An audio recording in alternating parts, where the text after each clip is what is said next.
I was there on surgery for 5 minutes. and a mistake was made, not by me, it was made by the people before me.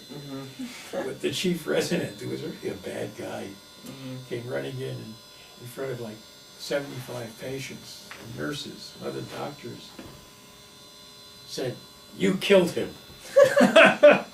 Wait, so he died? The patient died. And what was the surgery on? Well, the guy had a cancer of the swallowing tube, the esophagus, and it had made a hole in his trachea, so that food, if he tried to eat, would go into his trachea and he would choke and couldn't breathe. Yeah.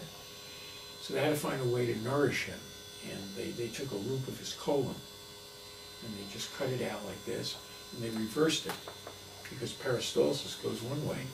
So they reversed it to slow down its motility, its movement.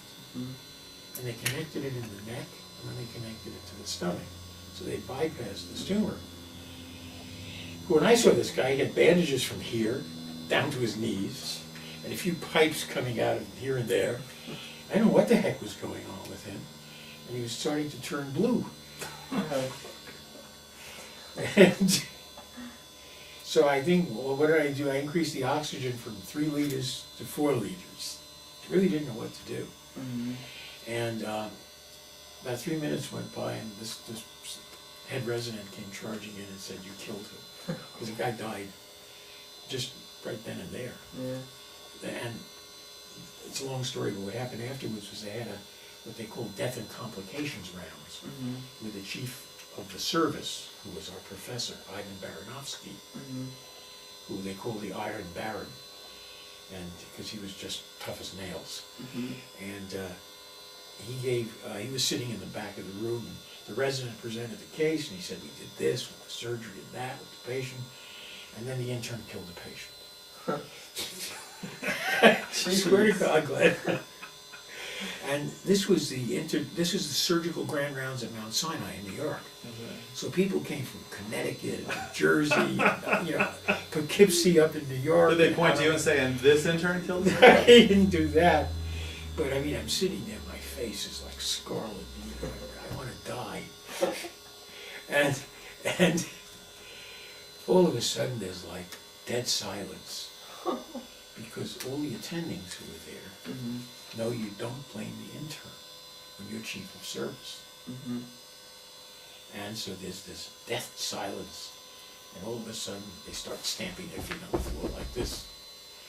And there's this like thunder, of disapproval for the chief resident.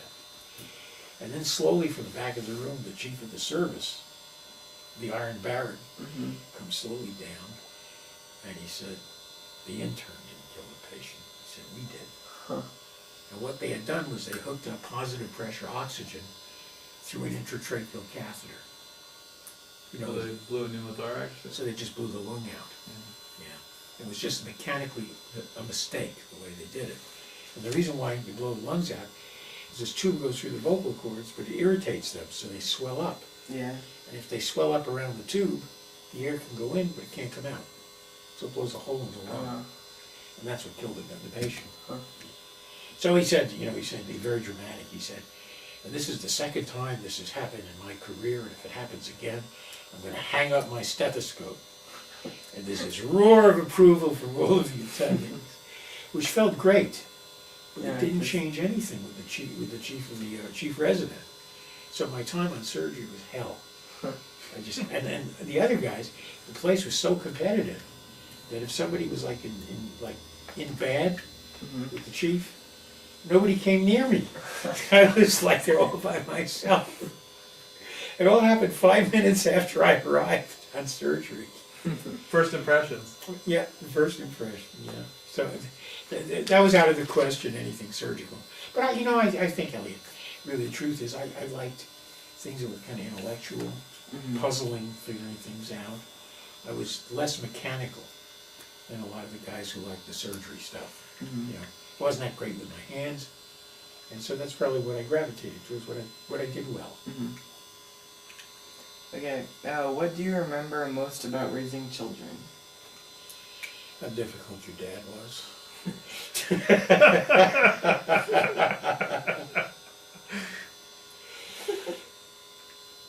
cute they were. Now, your father, when he was born, had this little crib, and when he would wake up in the morning, had these bright, shiny eyes, and he would rattle the side of the what do you call it, the railing of the crib, and he would yell out, yum yum, baby,"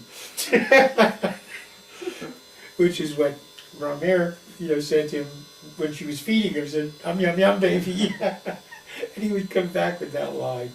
That was a very strong memory. Then I remember going to the San Francisco Zoo when you were very young. You were the only child at that point, and your dad would be chasing seagulls. And the seagull would always fly away at the last second. It would look like that. They'd go off after another seagull.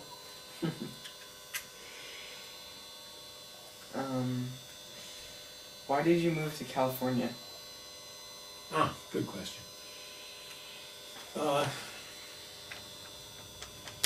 New York City was too congested, too competitive.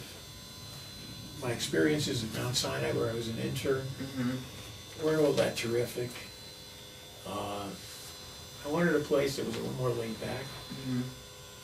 And when I was a medical student, we had gone across country, three guys in a car, and I got down to La Jolla, and I remember seeing that ice plant. You know that pink ice plant that goes down into the water? Water was all blue. The pink ice plant looked like a carpet. Ellie, we were there just a couple months ago now in Newport Beach. They did that same thing. I don't remember. Yeah, it's what strikes you. And that struck me.